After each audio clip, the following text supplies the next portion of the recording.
नमस्कार दोस्तों, स्वागत है आप सभी का एजुकरेंट इंडिया पर। दोस्तों, जैसा कि आपको पता है, फिलहाल में जो पुतिन है वो भारत की यात्रा पर आने वाले हैं और भारत की यात्रा पर पुतिन आ रहे हैं। इस बात के लिए हमें तो बहुत ज़्यादा खुशी की बात हो रही है, यानी कि भारत के लिए तो बहुत अच्छी बात है, लेकिन भारत के साथ साथ किसी और के लिए ये बहुत दुख का विषय है। और ये दुख का विषय किसके लिए, आप समझ गए होंगे। बात हम अमेरिका की कर रहे हैं। जिस तरफ एक तरफ अमेरिका भारत के ऊपर कई सैंक्शंस लगा रहा है, टेरिफ लगा रहा है कि आप रूस के साथ कोई ट्रेड ना करें या रूस के साथ कोई ऑयल ना परचेस करें, लेकिन उसके बाद रूस सडनली ये घोषणा होती है, ये स्पीच दी जाती है पुतिन की तरफ से कि वो भारत अब आ रहे हैं। जब ये भारत आ रहे हैं तो इस बात को लेकर अमेरिका में काफ़ी ज़्यादा खलबली मची हुई है, क्योंकि अमेरिका का मानना है कि जो रूस है वो अब भारत के करीब क्यों जा रहा है, क्योंकि हमने भारत के ऊपर पहले से ही 50% जो टेरिफ है वो लगा कर रखा है। और अगर भारत इस 50% टेरिफ की वजह से भी नहीं डर रहा है तो फिर अमेरिका ऐसा क्या करे कि रसिया के पास भारत ना जाए, क्योंकि भारत अगर रसिया के करीब जा रहा है इसका मतलब ये है कि भारत जो है अमेरिका से दूर हो रहा है। और भारत अगर अमेरिका से दूर होगा तो ये बात अमेरिका को कतई अच्छी नहीं लगेगी। इसी बात को लेकर आज हम इस पूरी वीडियो में विश्लेषण करने वाले हैं कि जो पुतिन है वो भारत क्यों आ रहे हैं और क्या वजह है कि पुतिन को भारत आना पड़ रहा है। जैसा कि आप इस न्यूज़ में देख सकते हैं, Putin to visit India for annual summit on December 4 और 5, यानी कि 4 और 5 दिसंबर को पुतिन जो है भारत आ रहा है। मतलब दिसंबर के पहले सप्ताह में भारत आएंगे। और भारत आएंगे इसको लेकर सबसे ज़्यादा ये बात कही जा रही है कि ये जो है ये कहीं ना कहीं जो है, मतलब मान लीजिए आप अभी जो हमने रिलायंस कंपनी है हमारी, इसके साथ जो रसिया की रोजनेफ्ट और लुकोई जो कंपनी थी उनके साथ जो ऑयल का बिजनेस होता था वो बंद कर दिया गया है। अब अगर ऑयल का बिजनेस हमने बंद किया है तो हम क्या बिजनेस करने वाले हैं, तो ये अंदाज़ा लगाया जा रहा है कि भारत ने एक तरफ ऑयल खरीदना कम किया, मतलब एक तरफ से रसिया को पैसे देने कम किए, तो दूसरी तरफ से पैसों को बढ़ाया गया। और ये पैसे किस में बढ़ाए गए, ये आर्म्स में बढ़ाए गए, यानी कि हम उसके साथ काफ़ी ज़्यादा जो फाइटर जेट्स है वो अब और खरीदने वाले हैं। अंदाज़ा लगाया जा रहा है कि जो सुखोई है 57 वो रसिया के साथ डील करने वाले हैं और रसिया भारत के साथ ये डील करेगा। और ये बात जो है अब अमेरिका को कतई अच्छी नहीं लगेगी, क्योंकि अमेरिका जो था वो भारत को F-35 बेचना चाहता था और भारत ने F-35 को ना खरीद कर पहले ही जो है हमने राफेल को परचेस किया है। और राफेल परचेस होने के बाद अब हम जो है सुखोई 57 जो है परचेस करने वाले हैं। तो ये बात अमेरिका को अच्छी नहीं लगेगी और हो सकता है अमेरिका कुछ ऐसा कार्य कर दे जो कि रसिया की जो मीटिंग है या जो रसिया का कमिंग है भारत के अंदर वो रुक जाए। क्योंकि आपने देखा होगा जैसे ही रूस और यूक्रेन जो वॉर हुआ था, उस वॉर के टाइम पर जो इमरान खान है वो कहाँ गए थे, वो गए थे रसिया की यात्रा पर। इस वजह से आज उन्हें जेल में सज़ा काटनी पड़ी और खबर पता लगाया जा रहा है कि उनकी डेथ हो चुकी है। कहीं ऐसा तो नहीं कि अमेरिका भारत से भी इस तरह का कोई बदला ले और भारत को भी नुकसान पहुंचाने की बात करे, क्योंकि आप इन सारी खबर में देखिए Putin visit in India, expect किया जा रहा है कि पुतिन अब भारत आएंगे और जो उसमें डिफेंस से रिलेटेड कोई डील है वो डील करेंगे। ये सारी चीज़ों का अब अनुमान लगाया जा रहा है। दोस्तों, क्या आपको पता है कि जब से रूस और यूक्रेन जो वार है वो शुरू हुआ है तब से पुतिन की जो है भारत यात्रा नहीं हुई है। मतलब पुतिन जो लास्ट बार है वो 2021 में भारत आए थे, उसके बाद से ये 3 साल गुजर गए, यानी कि 22, 23, 24 और ये 25 चल रहा है। ये 3 साल ऐसे गुजरे हैं जिसमें पुतिन भारत नहीं आए, लेकिन 2000 में ही भारत और रसिया के बीच ऐसा डील साइन हुई थी कि एक बार आप हमारे यहाँ पर आइएगा मीटिंग करने और एक बार हम जो है आपके यहाँ पर आएंगे मीटिंग करने।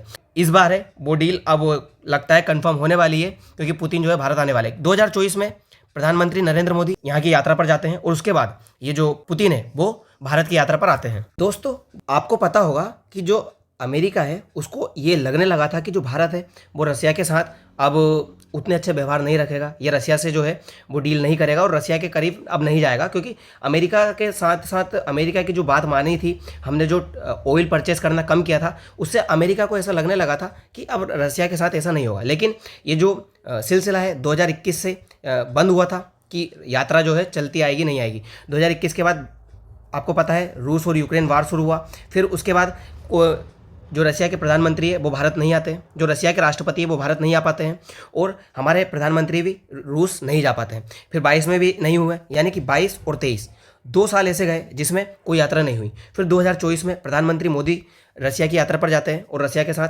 कई सारी ऐसी डील है वो डील करते हैं। फिर उसके बाद 2025 आता है और 2025 में ये खबर निकल कर आती है कि जो पुतिन साहब है, व्लादिमीर पुतिन, वो अब भारत की यात्रा पर आ रहे हैं। इस बात को लेकर अमेरिका को काफ़ी ज़्यादा धक्का लगा होगा, क्योंकि अमेरिका को फील होने लगा था अमेरिका ने भारत को अपने कब्जे में या अपने खेमे में रख लिया है और भारत की तरफ से अब कभी भी जो है रसिया की तरफ नहीं जाया जाएगा, या फिर रसिया पे जो डिपेंडेंसी है वो नहीं बनाई जाएगी। दोस्तों बात यह है कि भारत जो है रसिया को कभी छोड़ नहीं सकता, क्योंकि आपको याद होगा कि जब 1971 का युद्ध हुआ था तब अमेरिका ने पाकिस्तान की तरफ से जो है अपना 7वां बेड़ा लेकर भारत के खिलाफ अरेबियन सी में आ गया था और भारत पर हमला करने के लिए वो तैयार हो गया था। लेकिन इंदिरा गांधी ने जो है रसिया के साथ बात की और रसिया से ये कहा कि आप हमारी मदद के लिए आइए। फिर जो रसिया है उसने अपना जो है 40वां बेड़ा है वो भारत की हेल्प के लिए भेजा और अमेरिका को पीछे हटना पड़ा था। यानी कि अमेरिका भारत का दोस्त नहीं है, रसिया भारत का दोस्त है और भारत को रसिया के साथ हमेशा मिलकर चलना होगा।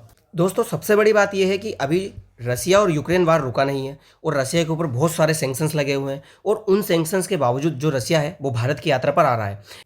यानी कि भारत के साथ रसिया के जो बॉन्ड है वो कितने ज़्यादा मजबूत है, ये सारी बातें इसमें दर्शाई जा रही है कि रसिया इन सैंक्शंस के बावजूद भारत में आ रहा है और भारत जो है इनकी बहुत अच्छे से स्वागत करने के लिए पूरी तरह से तैयार है। 4 और 5 तारीख को इनकी मीटिंग होगी और ये प्रधानमंत्री मोदी से मिलेंगे और अंदाज़ा लगाया जा रहा है कि जो S-400 का प्रोडक्शन है या जो खरीदने का बात चल रही थी, जो रुकी हुई थी और भारत खरीदना चाहता है उनसे, वो कहीं ना कहीं अब डील बड़ी होगी और भारत उससे और तेज ये जो ट्रेड है वो करेगा और अपनी जो S-400 है वो भारत कहीं ना कहीं परचेज करने वाला है।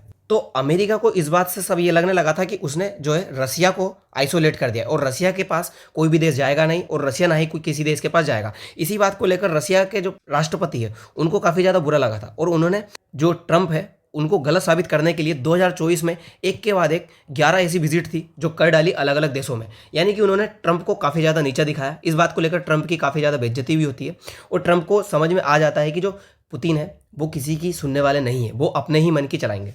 तो ये जो सारी चीज़ें हैं अमेरिका को अच्छी नहीं लगी और अमेरिका बहुत अच्छे से जानता है कि जो भारत मतलब यानी कि रसिया और इंडिया जो है बहुत अच्छा स्ट्रेटेजिक अलाइंस है और इनके बीच जो दोस्ती का बॉन्ड है वो बहुत ज़्यादा बना हुआ है और इनकी दोस्ती को अगर तोड़वाना है तो जो क्या करना होगा कि भारत जो है रसिया के साथ जो डिफेंस सिस्टम खरीदता है वो डिफेंस सिस्टम खरीदना कम करे और जो अपनी निर्भरता है वो कम करे और वो जो अमेरिका के साथ है वो निर्भरता को बढ़ाए। क्योंकि मान लीजिए अगर कभी कल को युद्ध होता है तो भारत अमेरिका के ऊपर डिपेंड रहेगा, तो अमेरिका जो है जब चाहेगा भारत का युद्ध रुकवा देगा और जब चाहेगा युद्ध को उस दिशा में मोड़ देगा। यानी कि आपको ऑपरेशन सिंदूर का याद ही होगा, जब ऑपरेशन सिंदूर हुआ था तो अमेरिका का कहना था कि आप अभी युद्ध को सीज फायर कर दीजिए और अमेरिका ने यानी कि ट्रंप ने बहुत बार ये चीख चीख के भी कहा, 61 बार अभी कहा है उन्होंने कि मैंने जो है सीज फायर करवाया था, यानी कि भारत और पाकिस्तान का युद्ध मैंने रुकवाया था। अमेरिका यही चाहता है, यानी कि ट्रंप यही चाहता है कि जो है उनका नाम चले हर चीज़ में कि मैंने ही सीज फायर रुकवाया, मैंने ही जो है युद्ध रुकवाया, सारे कार्य मैंने किए।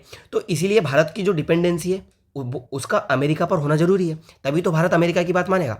और अगर भारत जो है वो रूस के तरफ जाएगा तो फिर वो अमेरिका की बात क्यों मानेगा। इसी को लेकर जो अमेरिका है उसको काफ़ी ज़्यादा प्रॉब्लम होने लगती है। जब भारत ने 2018 में रसिया के साथ S-400 की जो डील है वो की थी तब अमेरिका भारत से काफ़ी ज़्यादा खफा हुआ था। उसका कहना था कि आपने रसिया से ये चीज़ें क्यों खरीदी, आप हमसे ही खरीद लेते। तो भारत ने कहा था कि हम आपसे इसलिए नहीं खरीदते क्योंकि जो रसिया है वो मुसीबत के समय हमारे साथ खड़ा होता है और आप जो है बदलू है, आप कभी भी भारत की तरफ नहीं होते, कभी भी भारत का पक्ष छोड़ सकते हो, इसीलिए हमें रसिया के साथ होना पड़ता है और हम रसिया को छोड़ नहीं सकते। सबसे बड़ी बात ये निकल कर आती है कि हम अमेरिका से कोई चीज़ नहीं खरीदते, यानी कि उसके जो डिफेंस सिस्टम है वो क्यों नहीं खरीदते हमें से अमेरिका से। तो इसकी सबसे बड़ी बात यह है कि हम अमेरिका से इसलिए नहीं खरीदते हैं कि मान लीजिए अगर हमने अमेरिका से कोई सा भी F-35 खरीद लिया, तो F-35 खरीद लिया तो अगर उसको रिपेयर करना है तो हमें वापस अमेरिका के पास ही जाना पड़ेगा, यानी कि रिपेयर कराने के लिए भी हमें अमेरिका ले जाना पड़ेगा, तभी वहीं पर ये जो चीज़ें हैं वो सारी रिपेयर होंगी। और भारत का भी ये कहना है कि हम जो है एक बार तुमसे चीज़ खरीद लिए तो हम वापस तुम्हारे पास रिपेयर के लिए क्यों आए। ये जो रिपेयर की टेक्नोलॉजी है अमेरिका किसी दूसरे देश को नहीं देता, यानी कि कमाने का एक और तरीका जो है अमेरिका अपने पास रखता है। पर जो रसिया है वो क्या करता है, रिपेयर की जो टेक्नोलॉजी है वो अपने जो पार्टनर से उनको दे देता है। इसी तरह से हमने सुखोई को न जाने कितनी बार उसका बहुत बार रिपेयर किया और भारत में इसका यूज़ किया, तभी तो हमारे जो अभिनंदन है वो इसका यूज़ कर पाए इतने सालों के बाद भी। और आप इस न्यूज़ में देखिए कि जो हमारे NSA अजित डोभाल है वो थोड़े दिन पहले जाते हैं और पुतिन से मीटिंग करते हैं और वहाँ पर जाकर बात करते हैं। तो ये कोई बात ऐसी नॉर्मल तो होगी नहीं। अगर वो पुतिन से मिले हैं, यूक्रेन गए हैं, कुछ बातें हुई है तो कुछ ना कुछ ऐसी डील तो हुई होगी जो अमेरिका को ज़्यादा प्रॉब्लम दे। और भारत इस बात से जानता है कि अगर हम रसिया के पास जाएंगे तो अमेरिका हमारे ऊपर और ज़्यादा सैंक्शंस भी लगा सकता है, या भारत के ऊपर कुछ ऐसी एक्टिविटीज़ है जो कर सकता है जिससे भारत को नुकसान हो। भारत इस चीज़ के लिए प्रिपेयर भी होगा, कोई गलत मतलब इसमें शक की दोहराई है ही नहीं कि भारत इस चीज़ के लिए प्रिपेयर ना होगा। भारत पूरी तरह से प्रिपेयर है। और हमारे जो अजीत डोभाल साहब है, ये इसीलिए तो पुतिन के पास गए थे कि अगर कोई ऐसी मुसीबत आती है तो आपके साथ हम खड़े हैं और हमारे साथ आप खड़े हो। ये हम जानते हैं, क्योंकि ये हम आपको 1971 से देखते आ रहे हैं कि किस तरह से रसिया जो है भारत के साथ हर जगह पर खड़ा हुआ है। और रही दूसरी बात, अजीत डोभाल साहब के साथ साथ ही हमारे जो है एस जयशंकर साहब भी जाते हैं, यानी कि भारत के विदेश मंत्री भी पुतिन से मुलाकात करते हैं। और अगर ये पुतिन से मुलाकात करते हैं तो फिर ये बात तो तय है कि भारत के साथ इनकी जो डील है वो काफ़ी ज़्यादा बड़ी होने वाली है। और ये देखने लायक होगा कि इस डील के बाद या इस मीटिंग के बाद अमेरिका भारत के ऊपर क्या एक्शन लेता है, क्योंकि अमेरिका को जो है वो डर काफ़ी ज़्यादा बना हुआ है कि रसिया के तरफ भारत ना चला जाए, क्योंकि अमेरिका रूस और यूक्रेन का जो वॉर है वो रुकवाने में काफ़ी ज़्यादा लगा हुआ है और इस वॉर को रुकवा नहीं पा रहा है। और इस वॉर को रुकवा नहीं पा रहा है जिस वजह से अमेरिका की इतनी ज़्यादा बेइज्जती हो रही है कि आप समझ सकते हो कि डोनाल्ड ट्रंप को जो है नोबेल पुरस्कार में नाम नॉमिनेट किया जाता है, लेकिन उन्हें नोबेल पुरस्कार का दिया नहीं जाता है। वो इतने ज़्यादा तड़पते हैं, मान लीजिए, आप ये समझ लीजिए कि नोबेल पुरस्कार को पाने के लिए वो इतने ज़्यादा बेचैन होते हैं, पर उन्हें नोबेल पुरस्कार नहीं मिलता है। इस बात से अमेरिकी राष्ट्रपति डोनाल्ड ट्रंप बहुत ज़्यादा, आप कहिए, मानसिक स्थिति से गुजर रहे हैं, जिनका सर दर्द हो सकता है या बीमार हो सकते हैं, मानसिक संतुलन उनका बिगड़ा हुआ है ना। तो भारत जो है, कयास लगाए जा रहे हैं कि जो S-400 है उसकी जो डील है वो करने वाला है। वहीं जो दूसरी डील है सुखोई 57 है उसकी डील करने वाला है। सुखोई 57 में भारत इस डील को अगर कर ले जाता है तो भारत के पास एक अच्छी खासी जो सिक्योरिटी है, किसके लिए, मान लीजिए अगर अब हम किसी दूसरे देश में जाकर बॉम्ब फोड़ना चाहे या पाकिस्तान में जाकर कुछ हमला करना चाहे तो हमारे पास अगर सुखोई 57 आ जाएगा तो हमारे पास राफेल के साथ साथ एक जो हमारी मजबूत है पकड़ किसी दूसरे देश में एंटर करने की, वो और ज़्यादा मजबूत हो जाएगी।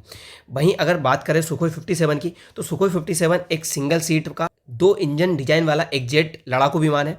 इसमें स्टेल्थ टेक्नोलॉजी का उपयोग किया गया है। ये स्टेल्थ टेक्नोलॉजी क्या होती है कि मान लीजिए यहाँ पर एक रडार लगी हुई है, अगर ये सुखोई किसी दूसरे देश में एंटर कर जाता है तो ये रडार से जो सिग्नल निकलते हैं ये सिग्नल इसी में एब्जॉर्ब हो जाएंगे, यानी कि टकरा कर वापस नहीं आएंगे, जिस वजह से जो रडार है वो इसको पकड़ नहीं पाएगी। ये होती है स्टेल्थ टेक्नोलॉजी। और ये स्टेल्थ टेक्नोलॉजी लगे होने के कारण ये काफ़ी ज़्यादा अच्छा हो जाएगा कि हम किसी भी देश में जाकर इसको यूज़ कर सकते हैं और किसी भी देश के ऊपर हमला कर सकते हैं जिससे उसको पता नहीं चलेगा। ये जो लड़ाकू विमान है ये रूस की जो वायुसेना है उसमें MiG-29 और सुखोई 27 के बाद सबसे अच्छा विमान माना जा रहा है, जो कि सुखोई 57 है। सुखोई 57 की जो प्रथम उड़ान है वो 2010 में की गई थी। इसकी जो परियोजना है 2019 से शुरू हुई थी। सुखोई की जो बात करें तो ये सारी चीज़ें भारत इसलिए कर रहा है क्योंकि भारत जो है अपने यहाँ पर ही अब सारे जो हथियार है वो बनाना चाहता है। जिस तरह से ब्रह्मोस भारत के अंदर ही प्रोडक्शन हो रहा है ब्रह्मोस का, ये दुनिया को दिखा रहा है कि भारत जो है अब अपने यहीं पे हथियार बनाने में काफ़ी ज़्यादा सक्षम हो चुका है। और भारत से ये ब्रह्मोस को खरीदने की काफ़ी ज़्यादा डील सामने आ रही है, क्योंकि ब्रह्मोस जो है वो बहुत ज़्यादा सक्सेसफुल मिसाइल मानी जा रही है।